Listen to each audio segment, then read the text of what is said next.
কাছে সরকার এখন 5 billion dollar ঋণ চেয়েছে। এইভাবে এই সজীব ওয়াজেদ জয়কে ধরে আর্লিংটন পুলিশ তাদের দেখাতে চাই যে আর্লিংটন পুলিশ এভাবে মাকসুদ।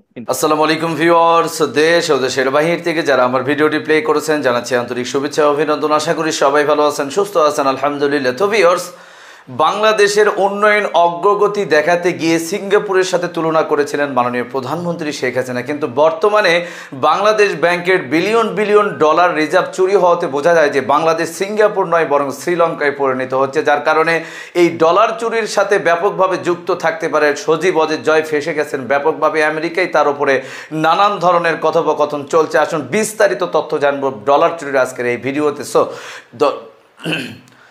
ভিডিওতে যাওয়ার আগে ছোট্ট রিকোয়েস্ট করব, যারা এখনও চ্যানেলটি সাবস্ক্রাইব করেননি, নিয়মিত দেশের সকল আপডেট সবার আগে জানতে অবশ্যই চ্যানেলটি সাবস্ক্রাইব করে পাশে রাখবেন। ভিউয়ার্স, আসুন স্ক্রিনে।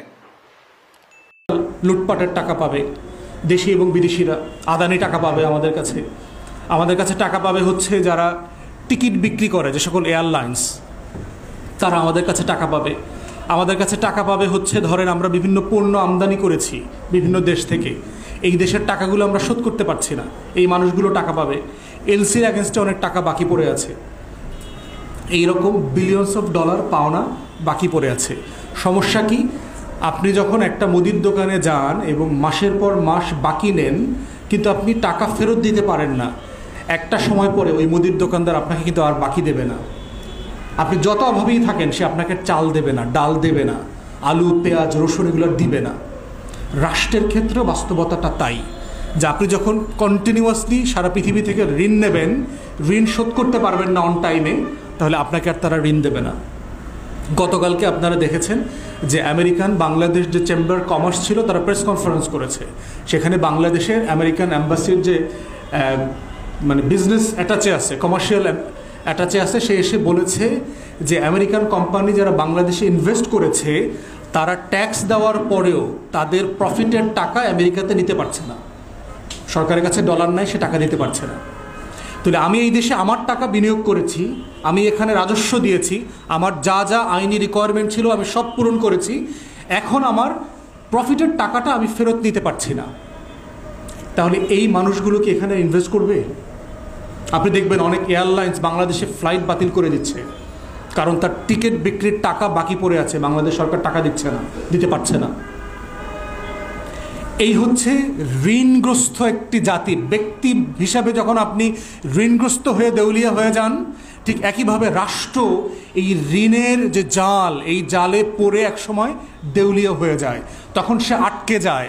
যখন আপনি কন্টিনিউয়াসলি বছরের পর বছর, মাসের পর মাস, যুগের পর যুগ আপনার আয়ের থেকে আপনি ব্যয় বেশি করবেন, ঋণ করে ঘি খাবেন, লুটপাট করবেন, তখন এই চক্রে গিয়ে একসময় রাষ্ট্র আটকে যায়। এই আটকে যাওয়া অবস্থাটা ব্যক্তিগতভাবে যেভাবে আমরা বলি ব্যক্তি ঋণগ্রস্ত হয়ে গেছে, ঠিক একইভাবে রাষ্ট্র ঋণগ্রস্ত হয়ে যায়, দেউলিয়া হয়ে যায়। এটা হচ্ছে মোটা দাগে আমাদের দ্বিতীয় সংকট রাষ্ট্রের। থার্ড সমস্যা হচ্ছে, অল্প একটু বলে ফেলেছি, এই সব কিছু মিলে তৃতীয় সংকট যেটা দাঁড়িয়েছে, দেশের কোনো অর্থনীতির প্রবৃদ্ধি নাই। সরকার প্রচুর মিথ্যা কথা বলছে যে আমাদের নাকি 7% জিডিপি গ্রোথ, 7.5% গ্রোথ, প্র্যাকটিক্যালি হওয়া সম্ভব না। আমাদের অর্থনীতির যে বাস্তবতা, আমাদের ফরেন ইনভেস্টমেন্ট নাই, আমাদের প্রাইভেট সেক্টর ইনভেস্টমেন্ট নাই, লোন ডিসবার্সমেন্ট হচ্ছে না, ব্যাঙ্কগুলো ডিফল্ট করছে লোনের উপরে, সিম্পলি আমার 6% 7% গ্রোথ হওয়ার কোনো কারণ নাই। এটা 4 to 5% হবে আমাদের কমন সেন্সে বলে, এটা অর্থনীতিবিদরা হয়তো আরও ভালো বলতে পারবেন, কিন্তু কোনোভাবেই জিডিপির গ্রোথ এটা হইতে পারে না। তাহলে যে লেভেলের ডেভেলপমেন্ট ওয়ার্ক হচ্ছে, যে লেভেলের এমপ্লয়মেন্ট হওয়ার কথা, যে লেভেলের পুঁজির ছড়াছড়ি হওয়ার কথা, সেটা হচ্ছে না। এরপরে দেখেন যে অবস্থা এমন দাঁড়িয়েছে যে চায়নার কাছে সরকার এখন 5 বিলিয়ন ডলার ঋণ চেয়েছে, কারণ সে ঋণ যে শোধ করতে হবে, তার এই যে আপনার প্রায় 280 বিলিয়ন ডলারের যে ঋণের সুদ দিতে হবে, এই ঋণের সুদ দেওয়ার টাকা এখন সরকারের কাছে নাই। তার ইমিডিয়েটলি 5 বিলিয়ন ডলার শোধ করতে হবে, এই টাকাটা সে আবার চায়নার কাছে চেয়েছে। তো দেখা হলো যে ঋণ করে ঘি খাইতে খাইতে যেটা হচ্ছে, মানুষের মধ্যেও দেখবেন যে একসময় যখন সে ঋণ শোধ করতে পারে না, মুদির দোকানের ঋণ শোধ করতে পারে না, তখন মানুষের কাছ থেকে ঋণ নেয়, এক মানুষের কাছ থেকে ঋণ এনে আর এক মানুষকে দেয়।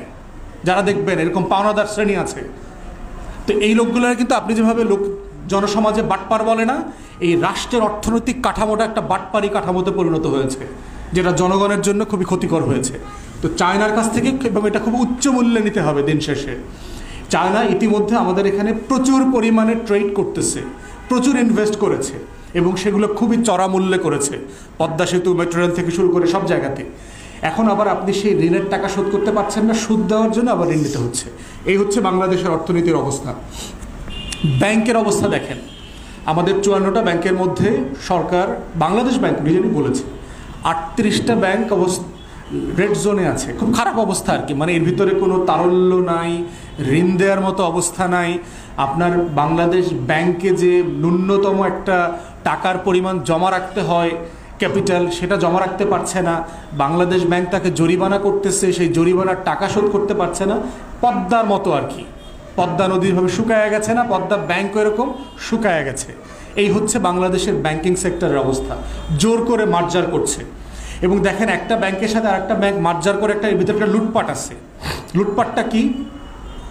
সরকার হিসাব করে দেখেছে যে এই যে 5-7টা ব্যাংকে তারা ফোর্স করে জোর করে মার্জার করতেছে আর একটা ব্যাংকের সাথে, এটাতে ডিফল্ট লোন যেগুলো আছে দুর্বল ব্যাংকের, এখানে 60 থেকে 70 হাজার কোটি টাকা ডিফল্ট হয়ে আছে। তো যে ব্যাংকটা নেবে সে কিন্তু এই খেলাপি ঋণের কি হবে তার একটা সমাধান জেনে সেইটা নিতে চায়। সরকার বলছে যে এই 60 থেকে 70 হাজার কোটি টাকা ঋণ আছে, এরা যেহেতু সব আওয়ামী ঘরানার ব্যবসায়ী। দর্শক, স্ক্রিনে আমরা সে সম্পর্কে বিস্তারিত জানলাম। এ বিষয়ে আপনাদের মতামত কমেন্টে জানান, কেউ ভিডিওটি স্কিপ করবে না। এখন আমরা জানবো যে সজীব অজিত জয় এখন আমেরিকায় কোন অবস্থায় আছে, মূলত কি তিনি গ্রেফতার হালতে হাজতে নাকি মুক্ত বাতাসে, এটা নিয়ে এখন পর্যন্ত সবকিছু ধোঁয়াশা, সরকারও কোনো কিছু ক্লিয়ার করে বলেনি। আসুন বিস্তারিত জানবো আজকের এই প্রতিবেদনে। এইভাবে এই সজীব অজিত জয়কে ধরে আর্লিংটন পুলিশ তাদের দেখাতে চাই যে আর্লিংটন পুলিশ এভাবে মাকশট কিন্তু তখন করেছিল। এই মাকশটটা আমি একটু দর্শকদেরকে বলতে চাই যে পুলিশ যখন এভাবে অ্যারেস্ট করে এই ধরনের ক্রিমিনালদেরকে, তখন তারা এভাবে দাঁড় করিয়ে তাদেরকে একটা ছবি তোলে। এটা হচ্ছে একটা ক্রিমিনালের ছবি। তো এইভাবে এই সজীব অজিত জয়কে ধরে আর্লিংটন পুলিশ তার একটা মাকশট নিয়ে এভাবে পত্রিকায় ছাপিয়ে দেয়। এটা হচ্ছে নিয়ম এখানকার। তো এটা করা হয়েছিল তার বিরুদ্ধে। তো এই যে শেখ হাসিনা যে এত বড় বড় কথা বলে যে তার ছেলে অনেক শিক্ষিত, অনেক হ্যান ত্যান করছে, তো এইগুলি রেকর্ডই তো বোঝা যায় যে কি করছে। তো এই সজীব আহমেদ ওয়াজেদকে যখন ওখানে গ্রেফতার করে, তখন পুলিশ তাকে জিজ্ঞাসা করছে, হোয়াট ইজ ইউর অরিজিন?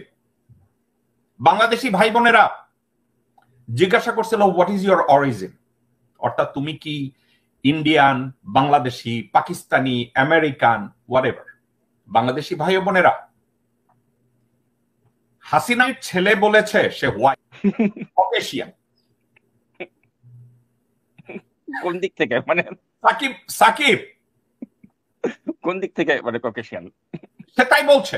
আপনি যদি ওই অ্যারেস্ট রেকর্ডের পুরো পুলিশের ইনটেক রিপোর্টটা, ওই ইনটেক রিপোর্টটাই আমার কাছে আছে, ওই ইনটেকে লেখছে তার অরিজিন হয়েছে ককেশিয়ান, হোয়াইট।